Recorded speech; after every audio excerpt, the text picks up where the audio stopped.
Hey everyone! So for today's video nga, dahil first rest day natin after ng pagbabalik trabaho. So ayan, halos 2 o'clock na ako gumising.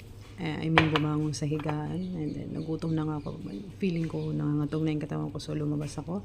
And then nagluto tayo ng ating brunch. And syempre, ang ating special omelette. Ayan.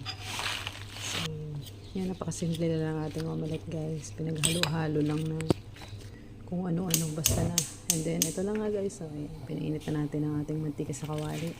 And then, nilagyan na natin ang ating eggs with veggies. And then, so, ayan, looking perfect naman. Tingnan mo naman yung mukhang masarap. And then, after that, balik pa rin natin. And then, perfect na to. Hindi pa pala. So, ayan, napakasarap na ating brunch. Thank you for watching, guys.